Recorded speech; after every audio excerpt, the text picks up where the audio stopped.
According to the FBI, hate crimes in America targeting Muslims or people who just appear to be Middle Eastern surged in the aftermath of 9/11. There is this cloud, with the hate crimes, with the profiling, with being rounded up. Again, I think this illustrates the power of film, that in spite of the reality, in spite of the material that we know to be true, we still embrace the mythology. The mythology is still a part of our psyches. Stereotypes take a long time to wither away. And for many of us, we're comfortable with our prejudices.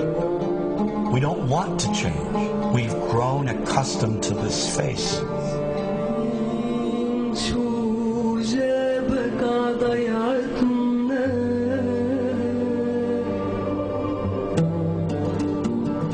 When we think of Arabs, what do we see? What images come to mind? Do we see actual people? People who, despite real cultural or geographical differences, do pretty much the same things that we do. When we think of Arab women, what images come to mind? Do we see women who laugh and play and who adore their children? Women who work in the home as well as outside? Would it come as a surprise to know that in many Arab countries, a majority of college students are actually women? What's our immediate image of Arab men? Do we see loving fathers? Men who want to provide for their families? What about Arab teenagers? Do we see them the way you would think about teenagers in other parts of the world? Then there's religion in the Arab world. Do we see it as all-encompassing, dominating everything else?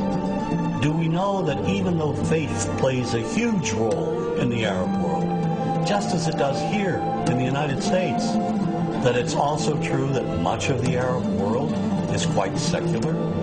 When we think of Arabs and religion, does Christianity come to mind? Do we remember that there are over 20 million Christians in the region who have lived side by side in harmony with Muslims for centuries? To their credit, some filmmakers have shown Arabs and American Arabs in all their complexities. An excellent way to shatter a stereotype is through laughter, through comedy. So we have comedians. Comedians have done this historically. Black comedians, Jewish comedians. So we see Arab comedians doing this, and this is one way to release the tension. My name's on a credit card, true story. Guy behind the counter picked up my credit card, sees the olive card, looks at me all weird. He's like, hey, buddy, what kind of name is, that?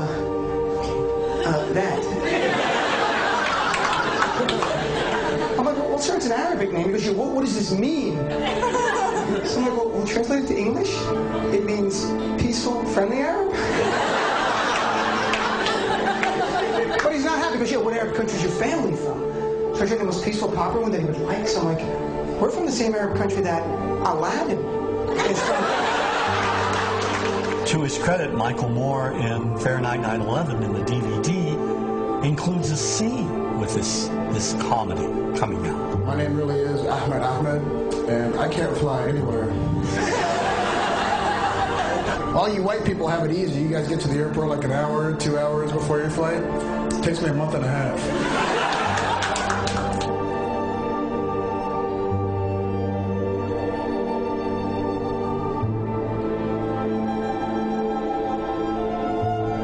Nous vivons dans un monde qu'on peut critiquer, qui est le monde de la dérision. Vous le savez bien, dans les médias, je dirais le monde de la dérision, on se moque de tout. Le fait que ça se fasse me satisfait. Parce que ça veut dire que nous avons, qu'on est libre. Peu à peu... Il faut qu'on soit beaucoup plus sage que ça, qu'on rentre pas dans ces provocations. Et c'est pour ça que... C'est l'autocensure, ça, Jamel. Tu comprends ce que je veux dire? Si on commence à pas faire de dessin pour pas choquer les musulmans... Non, pour moi, c'est de l'autocensure. C'est la liberté d'expression. Pour moi, la liberté d'expression, la liberté d'expression et le respect font partie, sont mariés ensemble. Moi, je suis pour la liberté d'expression. Mais si je vais blesser une personne, pourquoi blesser la personne? Non, mais si moi j'ai envie de faire une caricature sur Mahomet ou sur un rabbin ou sur Jésus-Christ, il faut que j'ai le droit de le faire. Tu comprends? C'est ça la France. Quand tu sais que tu vas blesser 10 millions de personnes, pourquoi tu vas les blesser? Pourquoi? C'est la liberté, c'est ça. C'est la liberté de...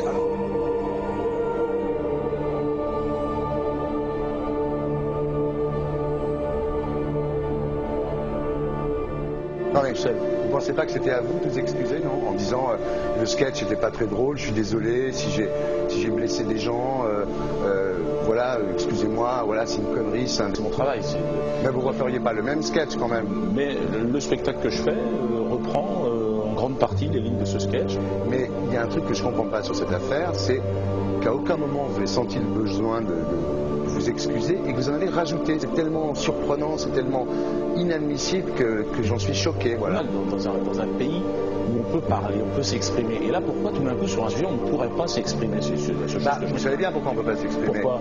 Parce que dans ce pays, on a envoyé pendant la guerre des juifs dans des chambres à gaz et que ça crée un petit problème quand même. Vous voyez ce que je veux dire? Dans ce pays, on a envoyé pendant 400 ans des centaines de millions de Noirs, il y avait 400 ans d'esclavage, et pourtant ça n'a pas empêché Michel Leb de faire un sketch qui m'a fait marrer, où il faisait un noir, et à la fin il faisait un singe, en parlant des narines, en parlant des lunettes. En tout cas, lui, il n'a pas été interdit d'exercer son travail, il a même eu la Légion d'honneur. Quelqu'un qui a toute sa famille qui a été exterminée dans un camp de concentration et qui voit quelqu'un à la télé qui dit Israël, vous vous rendez compte? Je ne sais pas. Il y a des moments où même si on connaît les gens, même si on les a invités, on leur... Et c'est pour ça que... C'est l'autocensure, ça, Jamel. Tu comprends ce que je veux dire? Si on commence à pas faire de dessin pour pas choquer les musulmans... Non, c'est-à-dire que pour moi... C'est de l'autocensure. C'est la liberté d'expression. Pour moi, la liberté... Et là, pourquoi tout d'un coup, sur un sujet, on ne pourrait pas s'exprimer? Vous savez bien pourquoi on ne peut pas s'exprimer. Parce que dans ce pays, on a envoyé pendant la guerre des juifs dans des chambres à gaz et que... Deux poids, deux mesures. La liberté pour tout le monde. C'est-à-dire la liberté pour tout le monde. Une personne comme Dieudonné qui a fait un rabbin, enfin qui a fait un colon juif, etc. Tous ces DVD ne sont plus dans les pactes. On l'empêche médiatiquement, on ne le voit plus. Alors que lui, c'est un comique. Plusieurs lois qui ont été faites contre l'antisémitisme. Et moi, je fais un appel aujourd'hui de faire une loi contre l'islamophobie.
Don't think you are.